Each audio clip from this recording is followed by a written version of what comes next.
Welcome in everybody to another episode of ZB's Horsepower Talk. As always, I'm ZB Zach Brown. Another week, another addition to our segment, Crew Chief Corner with Jeff Brown. This week's Crew Chief Corner, as always, is brought to you by Lickety Lou's Booyah All-Purpose Sauce. Spicy, yellow, original. Go check them out, licketyloos.com. It's also brought to you by W Energy. Go to w.gg, put in the promo code ZBHP, get 10% off your order. Go check them out now. Let's welcome in Jeff Brown to week 2 of Crew Chief Corner.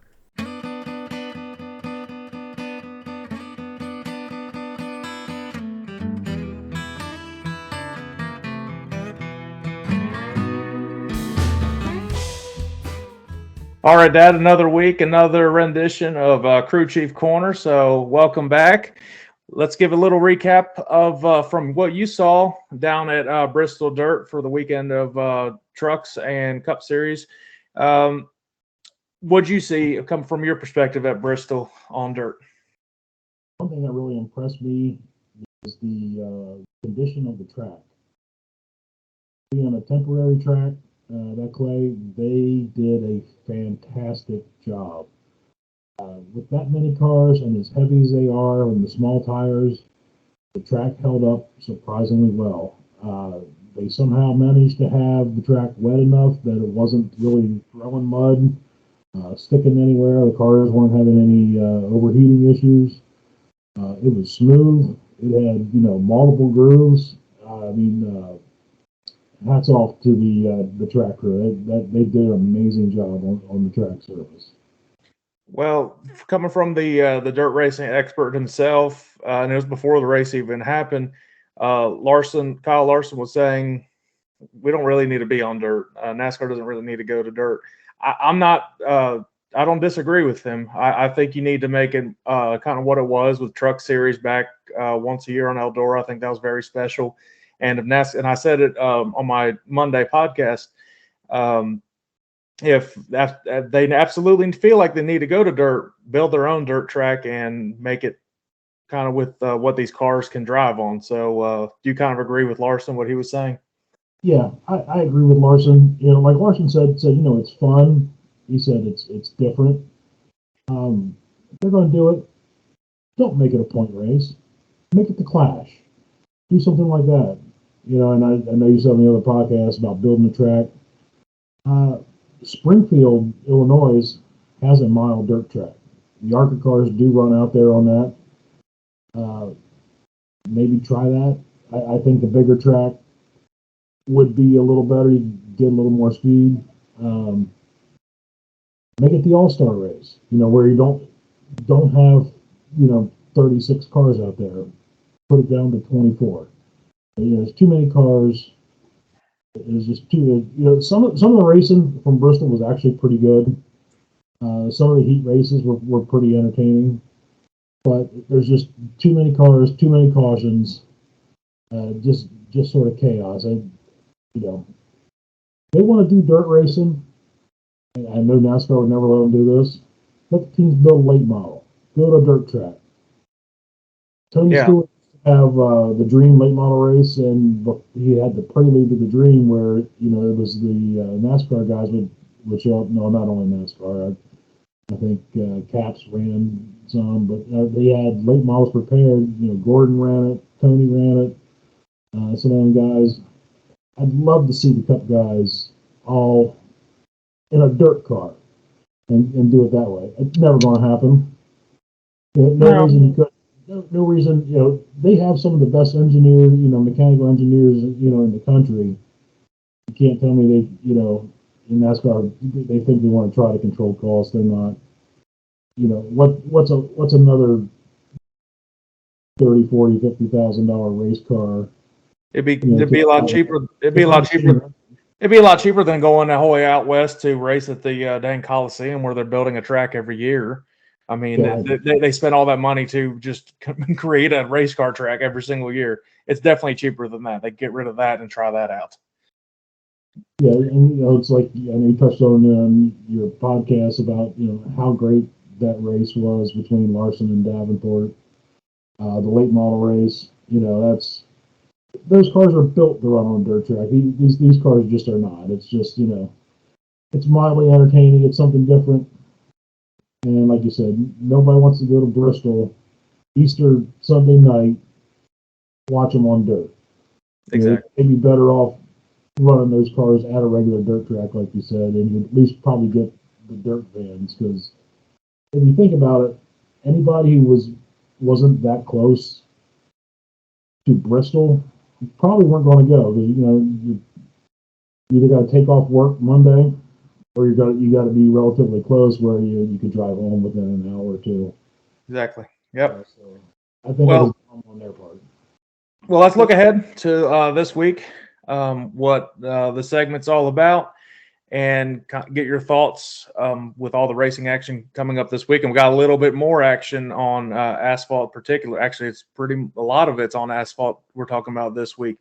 So hopefully you got your notes in to get ready for some asphalt talk. We'll start off with NASCAR triple header at Martinsville Speedway.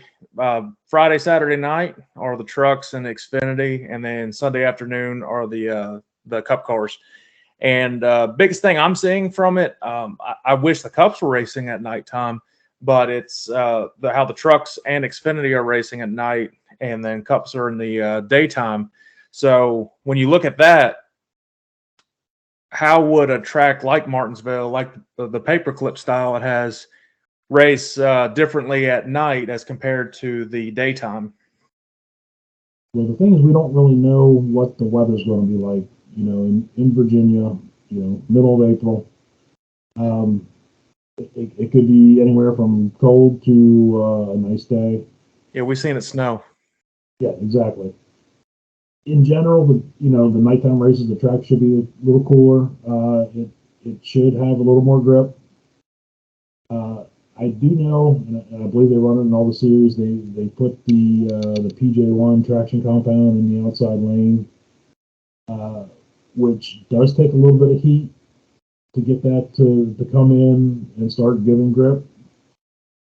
Is it going to be too cold for that to work on a nighttime show? It'll be kind of interesting to see how that comes out. Uh, is it going to be warm enough even on Sunday? You get enough cars in there and start running up into that groove. I think it makes it nice. I like the fact that they put that in at Martinsville because the outside was only such a huge disadvantage. You start on the outside, you're going to lose 5, 6 spots. Now, especially if you're brave enough, Ross Chastain, you Yeah. can hold on the outside. Well, he didn't need the PJ one. He used the entire outside wall. You can stick with a guy, and Yeah.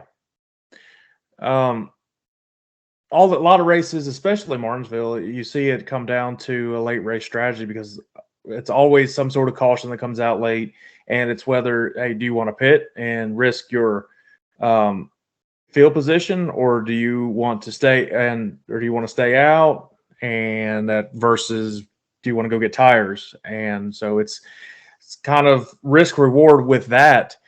Is it worth risking having a late race strategy call to get tires versus having track position? Or if you've got that track position, are you going to just sacrifice not having those new tires and just roll with it?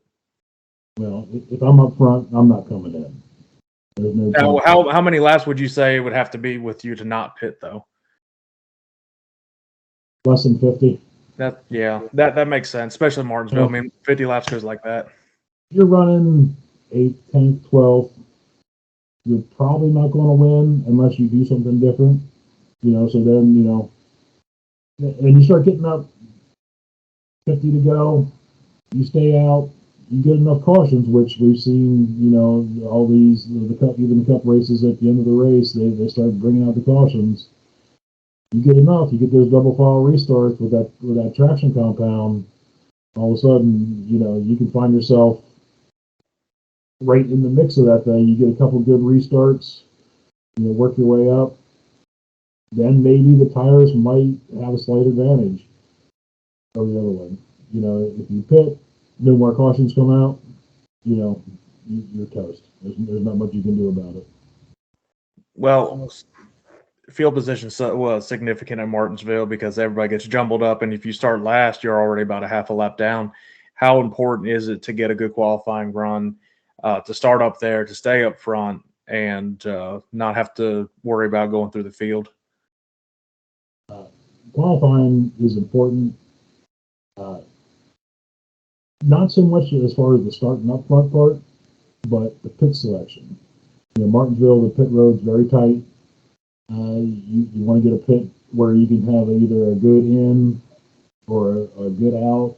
Ideally, something where you can both get in and out. At some point, the front runners, just through different pit strategies, are going to end up mid-pack at some point and have to work their way back up. And the easiest way to pass somebody at Martinsville is to beat them on pit road. It's hard to pass 5, 6 cars on the track. You get a good pit stop, good pit. You can get 5 or 6 on pit road, and not have to worry about trying to get them on the track. That's huge. I think at least I've touched on it before with the Cup Series, how different the shifting is compared to the trucks and Xfinity.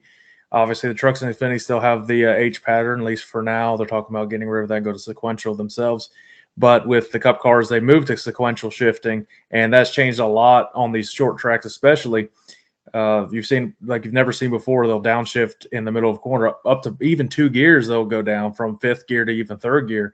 How has that changed up the game, especially going to Martinsville with the sharp corners as it has? Yeah, I was wondering about that. I wonder if you'll see cars go down to 3rd gear at Martinsville.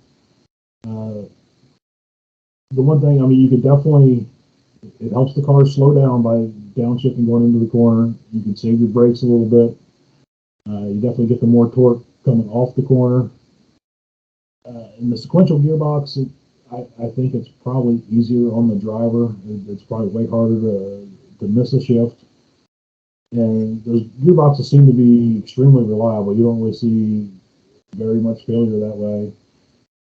The thing you have to be concerned with, especially at Martinsville, it's kind of similar to a road course. You're still going pretty fast down the straightaways. You got to get slow to that corner. Wheel hop. When you're downshifting, you're on the brakes. You get the back wheel hop, and the only way to stop that, you have to let off the brakes, let that car catch up, and by then you're probably way on the outside, up in the marbles, may or may not be in the wall. You can lose a lot of time by doing it that way. And also, if you're shifting 2-3 times every corner, every lap, for 500 laps, that's a lot of shifting. That's a lot of wear and tear on that gearbox. We'll see how reliable they are when it comes down to that. Well, let's get into actually our prediction for the NASCAR races, and then we'll move on to some more asphalt tracks here in a minute. But let's start with the Truck Series. Who are you looking at that has a good shot to take the win Friday night? I was looking at the entry list as you were looking at it. One that stood out to me was Ross Chastain's going to be driving the number 41 truck for Nice Motorsports, which they're out of Mooresville, North Carolina. They just won with Carson Hocevar, so they got good equipment, and I think he's a good driver. I think he'd be tough to beat. So Chastain's my pick for the truck race. My truck race, going through the list and everything, he's had a solid year already. He's already locked into the playoffs. So you might see some change up of strategy. He might throw some haymakers since he's able to do that. Christian Eckes is my pick for the truck race. Let's go into the Xfinity race on Saturday night. I'm sure there's a bunch of drivers racing doubleheader as well. Who'd you look at on the entry list that stands out to you for that? Looking at, he is racing doubleheader, but it may not be exactly the way you think. He's Xfinity guy, running Cup. He has won at Martinsville before. I'm going to go with Josh Berry. That's a good pick, especially with his short track late model racing background. I'm going with a guy that's had solid speed all year, and I think in all the series, Toyotas are starting to come along. I think you'll look at John Hunter Nemechek to be up front at the Xfinity race. All right, the Cup race, the big one. I don't think we even need to look at the entry list for all this stuff. Who are you looking at this? Martinsville, Hendrick Motorsports, pretty tough to beat there. I think he's going to get win number 3 on the year. William Byron, 24 car at Martinsville. Pretty hard to beat that. Somebody I looked at in the Bristol race that was impressive at the end and kind of surprised me that he was there. He's shown a lot of solid speed in Martinsville. He's not typically the best short track racer, but he's gotten better towards the second half of his career. And again, Toyota's starting to get more and more improved each and every week. I think this is a good bounce back year for him. I think you'll look at Truex, Martin Truex Jr. to be up front and contend for the win in the Cup race. I'd be okay with Truex. I like Truex. And I don't think either one of us, to go over our picks in NASCAR from last week, I don't think we realized Joey Logano was racing in the truck race at Bristol. Actually, I think it surprised a lot of people that he was racing because that might have been a good pick. Yeah. And who did you pick in the truck race last week? Stuart Friesen. Okay, and I think he was running up for a while. I think he had some trouble later. Yeah, he was doing good for a while, and then I don't remember exactly what happened. And then Davenport was mine, and he got a solid finish. He was able to avoid a bunch of wrecks, and I talked about that in the Monday podcast. But in the Cup race, we both were right, so we are tied in the Cup series for predictions. So we'll get to our outlaw prediction and how you can brag about that here in a little bit. We're going to stay on asphalt for now, but let's go into a straight line on asphalt. NHRA drag racing is back in Las Vegas. It's the 4-Wide Nationals out there. It's the first of 4-Wide National before they go to Charlotte. Not a lot of people know a lot about drag racing. If they're tuning in, you usually see people turn left and sometimes turn right, but keeping it a straight line, it's a lot different racing for that. So if people don't know anything about drag racing, they just see a straight track and it's asphalt. That's all they're seeing. What makes these tracks unique, each of themselves, even though out from the outside they look the same, but they're really not? Yeah, you see, an overhead helicopter drone shot. You see 2 lanes, well, sometimes 4, and they do look alike. Everything. You got the 1,000 feet for the top fuel cars, quarter mile for the other series. All that's the same, but the tracks really are, quite unique. Obviously, Vegas and Charlotte, you got the 4 lanes. That's a big difference. Some of the tracks are 100% concrete whole way down. Some tracks may be only concrete on the starting line for maybe the first 330 feet. Then they transition to an asphalt the rest of the way. I believe it's Brainerd, Minnesota. They actually have cooling pipes under the starting line. So the start line is probably 20 degrees cooler than the rest of the track, which then you got to get the trick to get your car set up to where those transitions could be a slight bump difference in the grip on between the concrete and the asphalt. You want to make sure you have your clutch coming in at the right times. A lot of people may not know this, but the top fuel dragsters and the funny cars, they don't have any suspension, so they rely on the chassis flexing, and they're tuned by when the clutch comes in and starts locking up. So you need to have that. You get your clutch coming in too soon, you're going to spin the tires. Too late, you're already lost. So it's a fine line to hit that and keep it. Talking 11,000 plus horsepower, keeping that thing going. It's they're very complex as far as the fuel management system, the ignition, the clutch package. there's a lot that can be done with those cars. Now the pro stock cars, they do have suspension, so they can adjust, shocks, springs, things like that to handle the bumps and transitions a little different than the fuel cars. So when you see these, obviously the traditional drag race is 2 lanes, 2 wide, and they're going to the first 4 wide of the year, I believe. And so how do they treat a 4 wide differently than a 2 wide, and what are the main things, obviously, besides being double the amount of lanes that you've seen personally on drag racing? The biggest challenge, and surprisingly, they've been doing the 4 lanes for quite a number of years now. The staging is just a little different animal. You got 4 cars. Ideally, you're going to want the very leftmost lane, the very rightmost lane. That way, you actually only have one car beside you. The 2 inner lanes, you have a car on each side. And the trick is the way the staging lights are when you're pulling in the pre-stage and the stage. You need to not lose track of which light you're supposed to be looking at, because there's 4 lights on top of that tree. You need to know which one you're in. You've seen it happen a lot. Somebody will pull in, they may be pre-staged. They think they are staged. They're looking at the wrong light. The light's lit up. And once everybody is staged, you have seven, or once everybody but one stage, you have 7 seconds to get in. And if you think you're staged and you're waiting for that last car, you might time out, and that's it. You're done. It's an instant red light. Your race is over. The other interesting thing is normal drag racing. You have 4 rounds.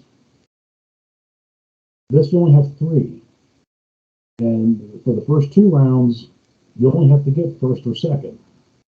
So technically, you could go through, get second the first round, second in the second round. You make it to the finals. You could go through the whole day till the last round and not actually win a drag race and end up winning overall the entire race, which is pretty cool. It could be a little different strategy going that way, but it's definitely unique, and the sound and the power of 4 11,000 pound or horsepower cars going down the track at one time. It's just it pounds your chest. It's unreal. It's something. If anybody ever has a chance to see it, go see it. It's quite a thrill. It definitely is. It's definitely loud, and even if you've grown up racing, it's something like you're not used to see, because we don't wear earplugs or anything in normal races, but you need to in this. Um, these cars have been fast all year. They've been having showing amazing speed at the races so far. Do you expect the same in a hot desert like Las Vegas? I do. Main reason, there's no humidity in the air. We're probably talking 6% humidity. So the air's good. They're going to make a ton of power. Vegas track, it's super nice. That track really has a lot of grip. All 4 lanes are probably going to be really close. I don't think it's going to be a big advantage from any of the lanes. I think you're going to see some. I think you're going to see the cars that normally make a lot of power and a lot of top speed. I think you're going to see them have a good day. Well, they obviously want to get as much speed as possible. What are the some intricate details that the crews can do behind the scenes to get as much speed? And kind of going off of that, you also want to have a car that's going over 300 miles an hour handle, and you don't want to. You have to keep it in a straight line the entire time. That's where you get the best time. You have the best chance to win. So risk versus reward again with speed with versus the handling on a straight line like that. There's a few interesting things. First foremost, you want to make sure your car gets down the track under power. You don't want to spin the tires. Uh, once you know you're going to be able to get down the track, then you can kind of tune it from there. I mean, they can do as much. They can change blower speeds.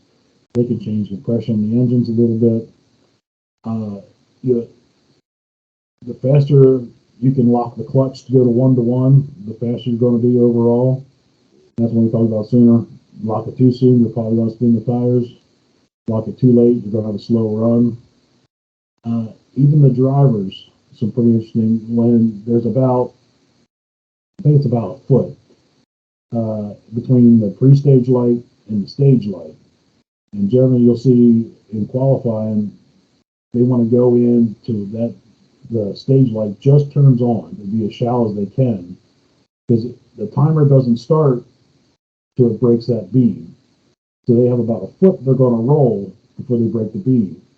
Now that will give you a quicker ET, but it makes the track a foot longer. I know it doesn't seem like a whole lot, but you'll see guys where they'll deep stage, they'll take a whole advantage of that 1 foot, and their reaction time will be faster. But their overall ET may be slower, but they still may get to that finish line just because of that 1 foot.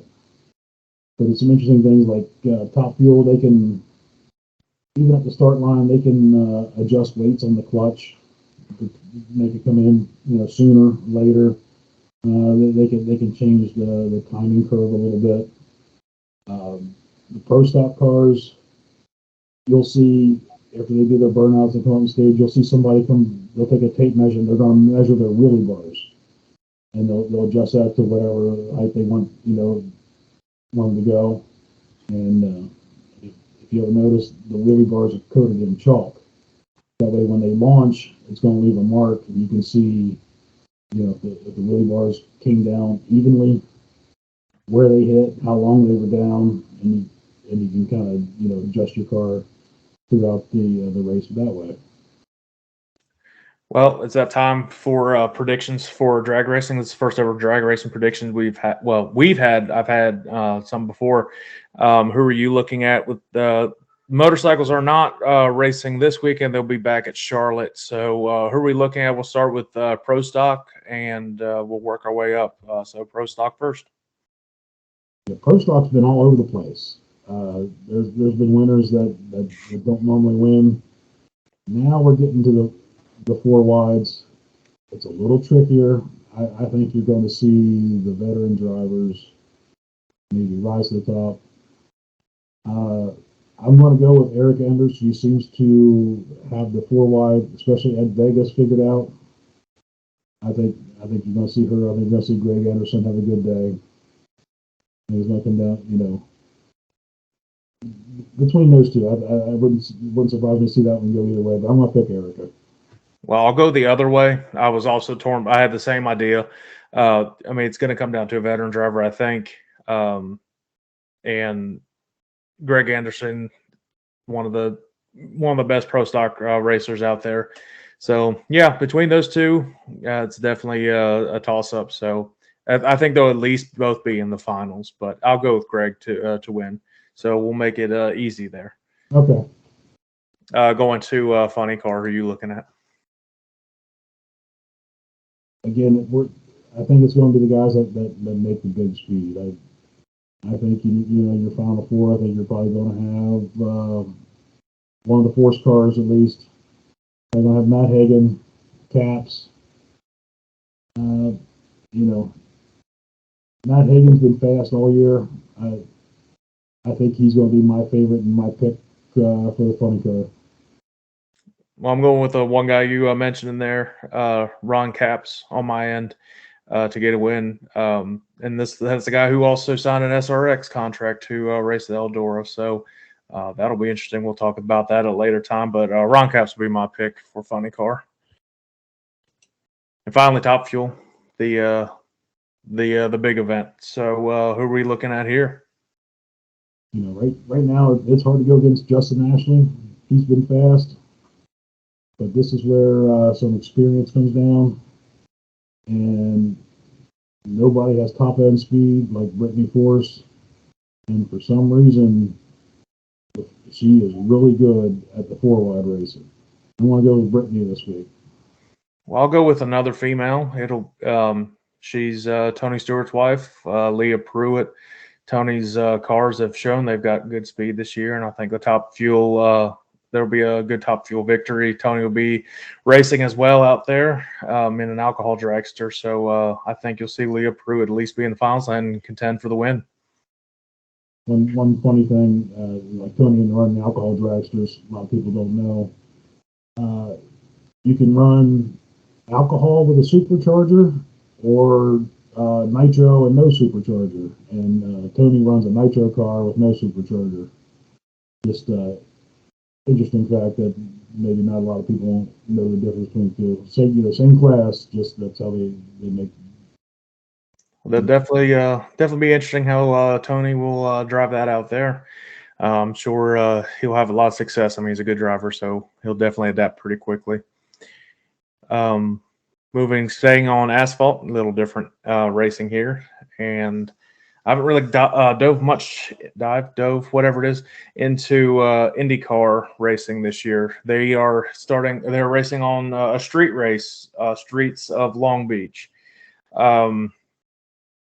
I don't really have a whole lot from my perspective to say about it. It's definitely a lot different than a regular road course that I've seen. What do you see that's different with street racing versus road course? I mean, you still have left and right turns, but what are you kind of seeing when you see when they go to all these street races? I think the main difference is the courses are going to be much more narrow. They're going to be slower. They're not going to have rubber build up all year round. Racing rubber, let's put it that way. Maybe my guess is they're probably a little bit flatter. Some of the regular road courses they look flat. They probably have a slight bank into the corners on most of them. Street race could even be an off-camber corner without much difference. It's kind of interesting. It's neat seeing them going down. You see street signs.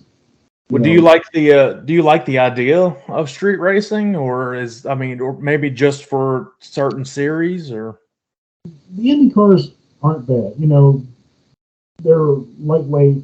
They got a lot of power, a lot of downforce. They're going to get around a street course still pretty quick. A lot of times, the racing isn't always the best. It's usually so narrow, it's really hard to pass. You usually go on a pit strategy, usually ends up winning those races. Some of the road courses are pretty neat, like when they raced St. Pete. Part of that goes down the runway of the airport, which is kind of cool. So it has some interesting, aspects of the street racing. Formula One Monaco is a cool track where they go through the hotel. So that part of it's kind of cool. Indy cars, I know NASCAR is going to be trying street races this year, and we'll talk about that later in the year. We'll see on that one. Yeah, I've had my very loud perspective about that stuff. So, and I'll definitely get back into that when it gets closer. Who do you think will take this street course out there at Long Beach? I don't follow IndyCar real close. Penske does seem to rise to the occasion on street courses for some reason. So I'm going to pick a Penske driver. I'm going to go with Joseph Newgarden on this one. That's a good pick. When I'm looking at it, and I've been following a little bit of IndyCar. It's not the easiest to follow. It's not really broadcasted anywhere, and there's not a lot of advertisement about it. Usually on broadcast TV, usually on NBC, but nobody sees any commercials about it. Nobody knows it's about that. You don't really know when they're running. That's exactly. But one driver I do know is having a very good year, solid, many top 5 races and everything, and he's one of the best IndyCar drivers, if not the best IndyCar driver of all time at this point, Scott Dixon. Yeah. I was torn between Dixon and Newgarden. And we're getting close to the big race coming up next month, so that'll be interesting to talk about as well. So let's go into your bread and butter, dirt racing, sprint car racing. Let's start off with All Stars again. They're trying Attica for another round. And we got somebody else that's coming into the picture right now. So who do you think's going to win down there at the racetrack? Who's going to win? Papa. Pop-Up's race car? Yeah. Okay. You want to go play? Uh-huh. Go play. No. Go over there and play. No. Okay. So Attica round 2. When they rained out and Mother Nature got the best of them the entire weekend. For what you've done experience-wise, what do you do differently the week after a rain out, especially a 2-night event that was rained out completely? It's like getting ready for a race. You're watching weather. My guess is they probably knew that. And if they were going to race, the track was probably going to be wet. Maybe, as wet as Ohio tracks can get. So,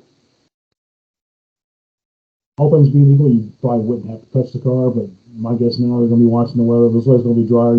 You're probably going to have to go to a more slick track setup to start with after the week.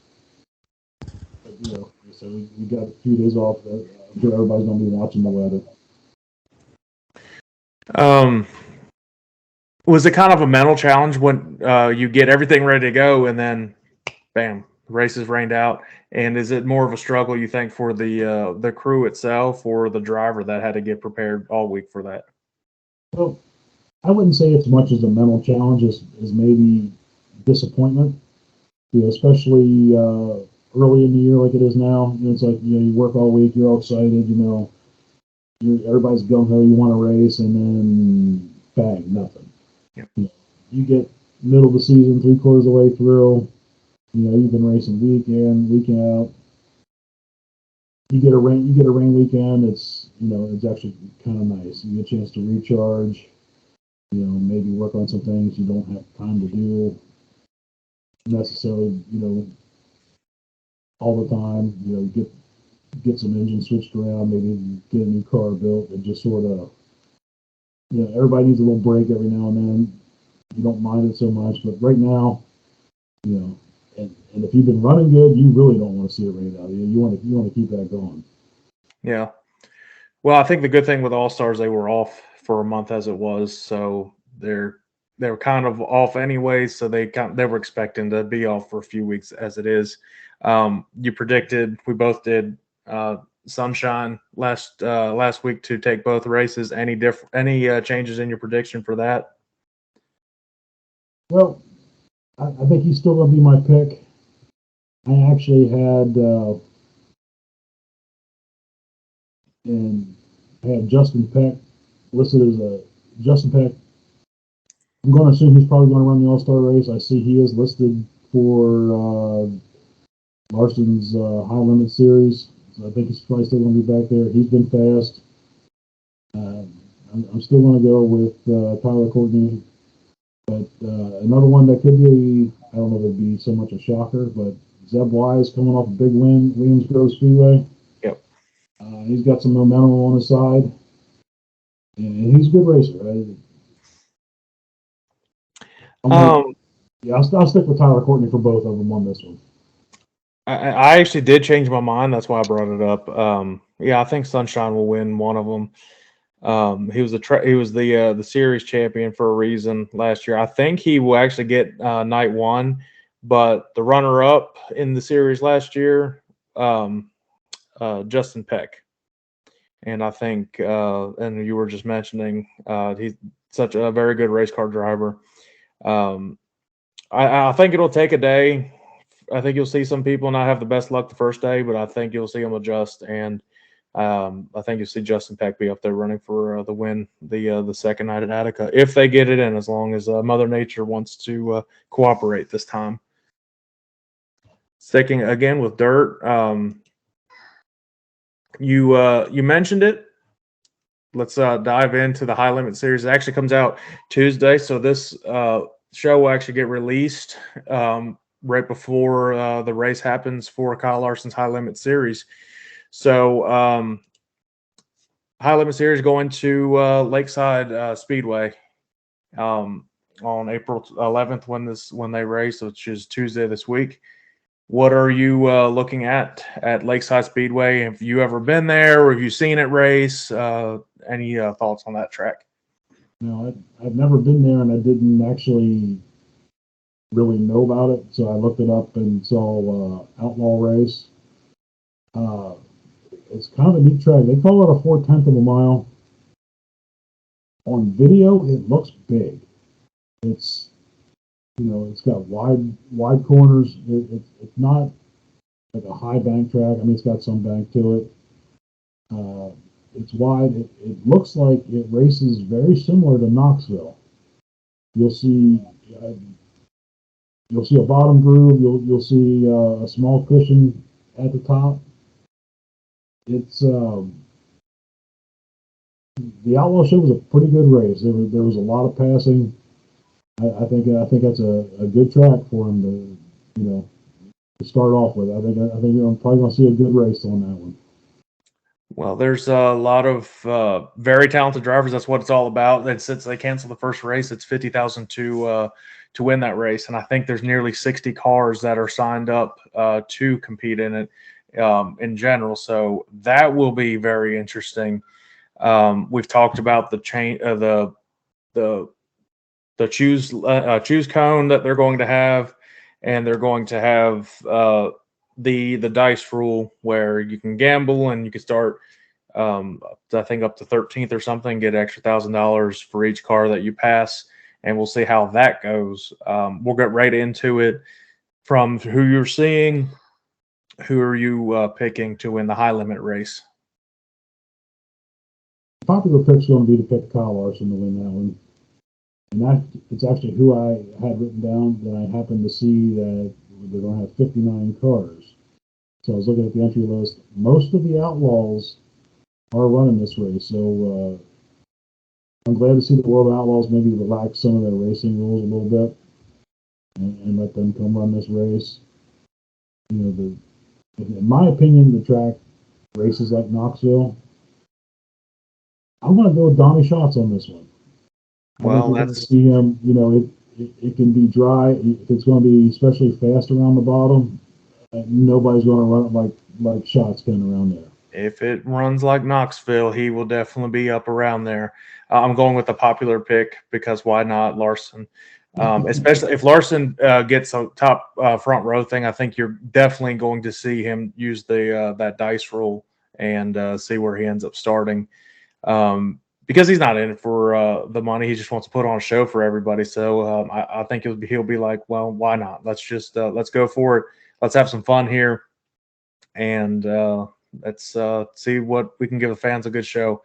So I think it's really cool. Larson's doing this to bring a little bit of a little extra money for the dirt racers and to have some fun with that. Well, you mentioned the Outlaws. Let's get into that. The big dirt series. They what are you seeing with the Outlaws this coming week at I-55? One thing, if anyone has not seen the highlights from last week's races, I know you touched on it on your reaction podcast.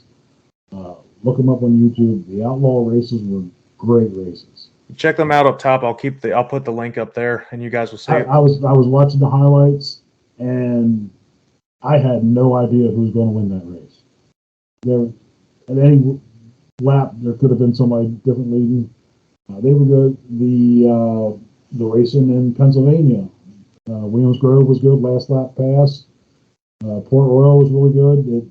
It was almost the last lap pass. Be sure to check all that stuff out. But I-55, it reminds me of the US 36 Speedway from last week.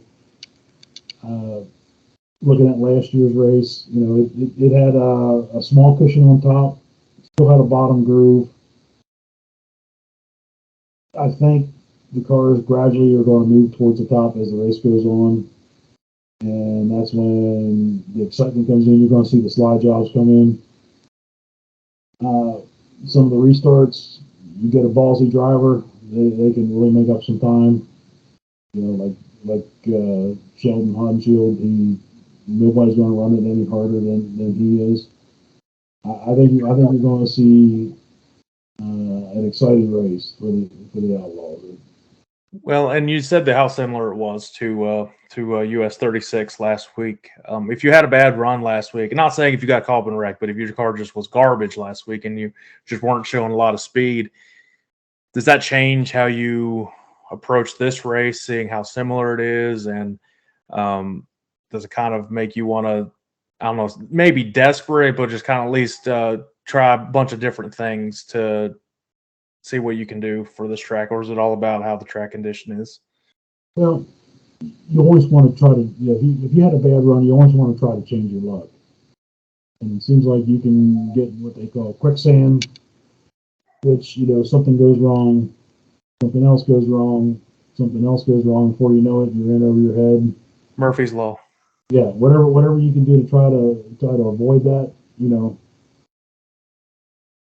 Even if you know even if your car's fast and you don't finish, you still feel bummed. So just a good solid run all night, I think, can help build team morale real quick. But if things go wrong and things keep going wrong, it's very tough. I know we talked about they're running 2 nights in a row, so you got two shots at the same track, which could help a little bit. It hurt a lot. There's some cars and drivers that just do not work well with certain tracks, and they don't like being there, and you just want to try to get out of there as soon as you can. But it'll be interesting to see. I think we're going to see a good race this weekend. Well, especially smaller tracks and really a lot of dirt races, you see the reason why these get a lot of them get excitement. Nobody can really get a big lead because lap traffic comes up just like that. It comes up very quickly. How does have you seen personally and through watching it and everything from afar? Um, how does traffic affect these dirt races? And a lot of these cars, I mean, they don't want to go lap down. And you don't have a lucky dog and stuff in dirt racing.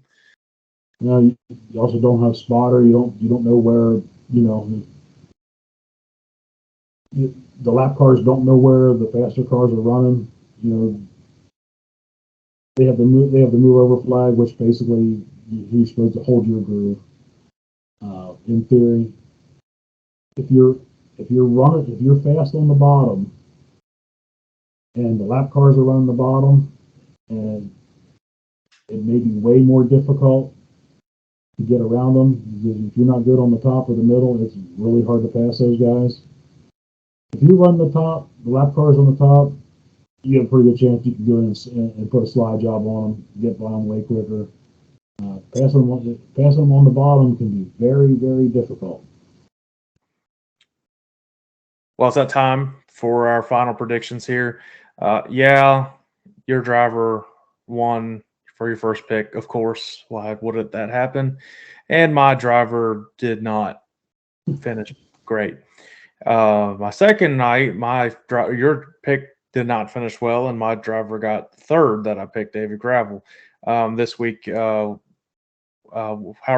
it's a doubleheader. I have 55 back-to-back races. So who are you looking at? If possible, a sweep or different drivers each night, we'll see.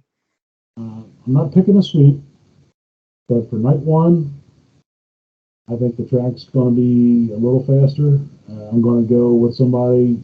He's a gasser. He really impressed me the last few races. Carson Macedo, night one. Night two, I think, is going to be a little more finesse. I think it's going to come down to like Brad Sweet, David Gravel, And I'm going to go with your thing. I'm going to go with David Gravel for night 2. I hate you. You picked the same ones that I was thinking in my head. Well, I'm gonna do a quick change on it. I'm going. I mean, Macedo's been fast every single race. Wouldn't surprise me if he can get a clean sweep this weekend. So I was originally doing exactly the same thought process as you. So I'm going to change it up because I've got to make up some ground on your picks being better than mine. So I can't have the same ones. So I got to be a little bit different. I'm going to do Carson Macedo for both nights. I think he's got a very good shot to sweep them both. He's been very impressive this year, especially those shorter tracks, and especially last week as well. So yeah, we'll go with Carson Macedo there, and we'll see how all of our picks turn out. Once again, everybody, this is another week of Crew Chief Corner. If you have any questions you want to see on the show for next week, again, we're going to start doing this every single week. Comment below, like and subscribe to the podcast. This will come out every week, and like it on YouTube, all social media platforms, and on Apple Podcasts, Spotify, anywhere you get your podcast. Listen to that if you can't watch the show. So, Dad, thanks for coming on, and we'll see you again next week. Cool. Thanks for having me, guys.